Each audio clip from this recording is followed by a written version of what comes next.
Good day to all of you. Almost said good morning again. So whenever you're listening in whatever time zone, good day to you. I'm your host, Kevin, here for another episode of the Coffee with Coaches podcast. And today I have with me Christine. Is it Rapin or Rapine? Rapin. Rapin. Christine Rapin. It feels like a sentence. Christine coaches, mentors, and consults with business owners who are struggling to transition from working a job to running a thriving business without driving themselves into the ground for little to no profit. It's time to move away from living only with theory and ideas and move towards creating and focusing on actions. And here's the money quote: start chasing dreams and making a positive impact. Christine, well said, and thank you for being here. Thank you very much. Super excited to have this conversation with you. We were just talking about animals and how fun they are at interrupting our various meetings and whatnot. And I just have to say, like, obviously we're named Boxer, and it's for boxer dogs, not boxer. That's what I have. It's a boxer. We, at some point, maybe in a different podcast, we may have to introduce you to Michael's boxer pair. They're the inspiration. Juno and Jupiter. They're the inspiration for a lot of what we do here, at least from an emotional standpoint. They're very loyal and very loving and very giving and very helpful. I love that. Fitch would be in good company among the friends. Oh yes, great snugglers, champion snugglers. True story. So back to you. Let's talk about how you got your start. Where did you find yourself when you decided to start a coaching business? When did it go from just something that maybe you were good at or did for somebody else over to starting your own coaching practice and moving forward from there? What was that like? When was that? Yeah, it was probably about 4 years ago, and I never set out to be a coach. I had a corporate career where I mentored and led lots of teams. I was always very driven to support other people. And people kept coming to me and asking me to help them make that shift, because people are like, you're doing something different. You have a full-time job, you're working a side hustle, you still have life, and you still seem to have it all together. What the hell's the secret? And I would just generously give until a very bright friend of mine says, I would pay you for this. And I was like, well, that's really interesting. And she's like, and I think other people would too. And it sort of birthed, like, could I do that? And I said, like, it came from a credibility point of view that people saw the value and could have put a price tag onto it. And that sort of birthed into my, this is really fun. It's really fun to be front row, helping someone go from what is my idea to actually seeing them start to go, I think I can, to I'm doing it, to this feels amazing. And to be front row it's just a beautiful gift. It never gets old. And now I couldn't imagine doing anything else, but it really was because someone else said to me, I would pay you for the services that you're providing for free.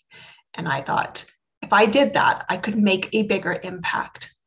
If I was more strategic about this, I could make a bigger impact. And that's really what gets me going. It's not the money, even though that was the light bulb moment. It is about impact. It's about helping people define success on their own terms. And the world needs more of that. And I like to be part of that solution, really not part of the problem.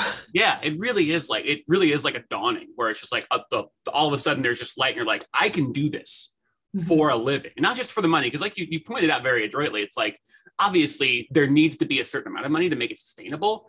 But that's one of the great things. And I found that pretty much every coach I've talked to has this in common, where it's just like they were drawn to it because they just realized how much impact they could have by taking the gifts that they have, that usually they had a beloved friend or colleague identify for them, to give them that little, like, you should do this, like capital D, do. And then just this beautiful cascade of events goes from there.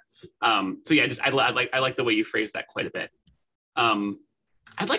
I think I want to talk about what would you say, this is a word that I like to throw out there because it could be interpreted wildly differently. What would you say that you do that is unique in your coaching approach or your coaching practice? Now, unique, interpret that as you will. Special, different, what's the thing that you're the most passionate about? What's the thing that you feel like has helped the most people or engages the most people? You can interpret unique however you see fit. Yeah, well, to me, it's that it's a mix of things without being super complicated. And that's why I said I coach, mentor, and consult.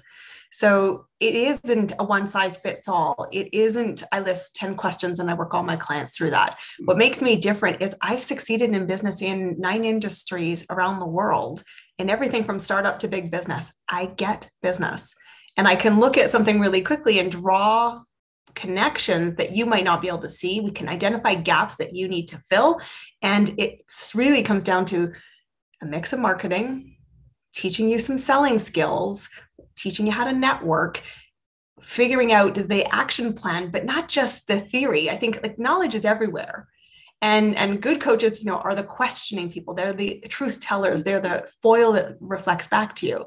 But the difference in what makes me really unique is I'm a blend of all three. I can help you do all the things. And the great thing about it is when you're really intimately involved in somebody's business, the impact is faster, the results are bigger, and the confidence is epic.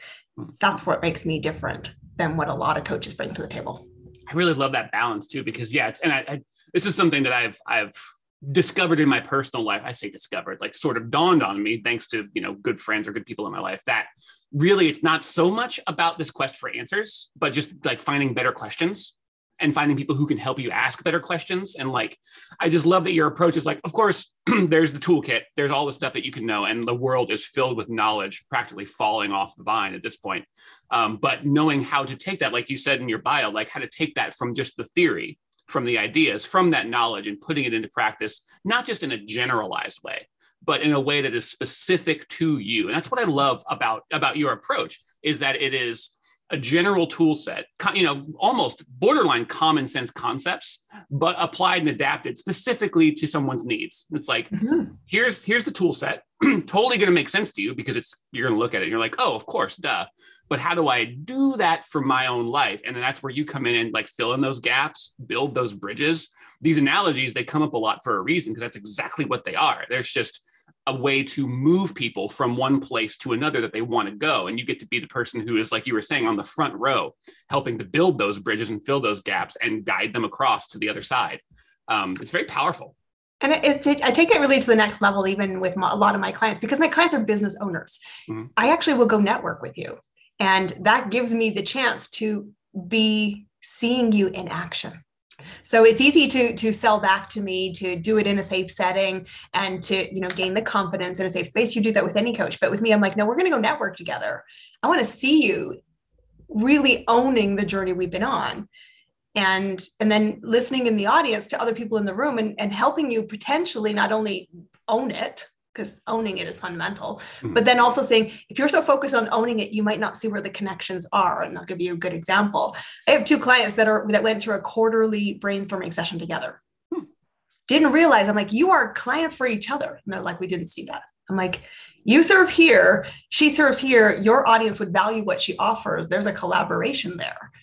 And they're like, both of us, like, we missed that. So that can be a really effective thing. It's actually the doing bit. I will network with you, see you in live action, help you identify potential people to go pursue, and actually really just say it needs some more fine tuning, or wow, we're really coming along. I hope you feel confident. Did you see what just happened? What an elegant perspective shift. I love that. It's beautiful. And again, it's like you said, it's like you provide that perspective. You can come in and see. And quite frankly, I love the fact that you're so involved in the networking side of things too. And I got to admit, and I bet a number of people find that a little bit scary, because they're being observed in a way that they can't quite control. They're being observed more or less in their natural habitat, like how they're currently doing things, how they're applying things presently.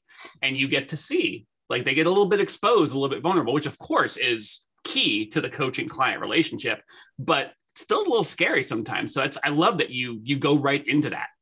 Absolutely. Well, because I a lot of clients come to me because I'm like, I've met you 6 times networking. I still don't know what you do. Ooh. And if that's the case, and I'm actively trying to bring business to you, which I am a bridge builder. Outside of my coaching practice, I am a bridge builder. And I'm like, I know if I met you 6 times and I still don't know what you do, I can guarantee your business isn't where you want it to be. Are you tired of that? Because really posting your business on social media will not grow your business. It can help you with credibility, can help you with connection, but the thing that grows your business is conversation. And if you're not interesting enough or clear enough or specific enough of who you want to talk to, nobody wants to talk to you, and you're not moving your business forward. Light bulb. Again, and you say it, and it's like, oh, of course, that sounds so simple. But you just need somebody to help you apply that. True. To apply that light to your life and be like, yeah, you know what? You are right. And as you're speaking, you're extremely well spoken on this. And I'm finding myself like leaning in and drifting. I'm just like nodding along. I'm like, yep. And I just can't help but like reflect on my own life, my own business. I'm like, okay, ooh, okay, yeah. Yeah. Oh, I've been in those conversations where somebody doesn't know what I do yet, and I've told them a couple times. Apparently, I did not tell them. Not really. Yeah, we think it's really obvious. And I actually talk about the skill side for a second, not to hijack the conversation, but I teach presenting skills, and I teach how to present with passion and confidence. So it is a skill set you must acquire. So thank you for the compliment that you find it effective. But this is what I teach people, because I say, you're so caught up in what you do that you stop asking the question, what's in it for them? And you think it's obvious that they're connecting the dots between what I do and what's in it for them. And I'm telling you, 9 times out of 10, you have not drawn that connection black and white. And then you wonder why people don't move forward with your business. It doesn't matter if it's a podcast, doesn't matter if you're a service provider. The biggest thing you're missing is what's in it for them, because you get really connected to the bits you know really well, that you sort of vomit too much information. Running your script. And we know a confused mind will never buy. Mm-hmm. You're not selling, you're getting into the next conversation. So I always find it interesting, because people, that is the thing that most of us miss. I love the idea, I love the concept. It's not relevant to me until you go, holy crap. Sorry for my language. Oh, that's fine. It is so relevant to me. I am actually that person. And then the light bulb goes off, and then you're like, if you make that one small shift change, it really amplifies the impact you can make, and the conversations you'll have, and the clients that will flow to you, and the love that you'll bring back to your business and your life. Because this isn't about working 100 hours a week for little to no money. That's what I said at the very beginning. I'm really passionate about, you need harmony, not balance, harmony. Ooh, I like that. Again, that's a small shift with a profound impact. A lot of people talk about balance, harmony. Harmony is something different. Harmony sounds different. If you ever heard people sing in harmony, it's kind of special. Yeah, you can't separate things. You need to be clear on, but that comes also from clarity. And I always say to my clients, like, it is about harmony. Let's define vision. Let's figure it out. Let's make sure we make it happen, and love the process. Man, I could lap this up all day. I'm just looking up at the clock, and I'm like, man, we've been talking for like 10 or 15 minutes already.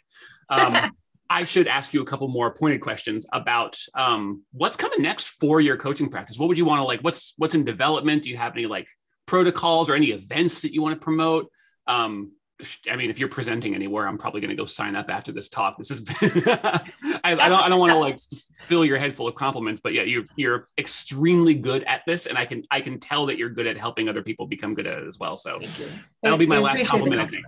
So yes, we will lead you there. First thing you can certainly do is I will be running another Presenting with Passion workshop. It's in March. It's March 7th. Come along. It's a free event. This is worth your time. It's 30 minutes action packed. And if you come live, extra opportunity to come work with me without getting your wallet out. So it's definitely a worthwhile thing to do. The second thing for me later on this year is I do lots of individual coaching, but one thing I will be launching later this year is a mastermind, because business owners need to be thinking with other business owners. I am a facilitator of conversations like that. I've done a lot of guesting for other people's mastermind, and I will be bringing a mastermind to my community, because you're moving your business. Once you've got the clarity and the business, it's time to run at your dreams and make them happen. So that's something that's on the horizon I'm really excited about. I like that. And where can people find out more about these things that are on the Horizon website? Do you have a preferred social media where you're pretty active? I would say 2 things. My website is always the center. Come and find me there. It's my name, ChristineCampbellRapin.com. And you'll find all about my coaching. You'll find about at the free community, which is called Chasing Dreams and Making a Positive Impact. It's the place to come hang out, learn a little bit about it, get some free coaching, and network with other business owners. And then the big platform to come find me on is LinkedIn. I'm a business owner helping other business owners. Come find me on LinkedIn. Nice. Yeah, everybody, don't be scared of LinkedIn. LinkedIn maybe has a sort of mixed reputation with some people as just, well, whatever it might happen to be. But, and this is something that I held to for years. And then, a number of years ago, I started realizing how much of a relationship building platform it is. And I know they call it connection, so it makes it sound like I'm making a silly pun, but like it is a great place to genuinely and deeply connect with other people they share your goals, or they have goals that are very close to yours and you're moving in a similar direction and you can help each other. It's very powerful. So it's good to hear that you're there and very active there as well. Well, geez, like I said, I could talk your ear off, or I could let you talk my ear off all day, but I will respect everyone's time and call it an episode. Is there anything else you wanted to share before we go? I would just say thank you very much. You know what? I want to just invite you to embrace the work in progress, to find success for yourself and go make it happen. You wouldn't have the dream if it wasn't possible. Go figure out the how. I love it, man. I want to go run through a wall right now. So I'm very motivated. So thank you, Christine. Thank you all for listening, and we'll talk to you soon.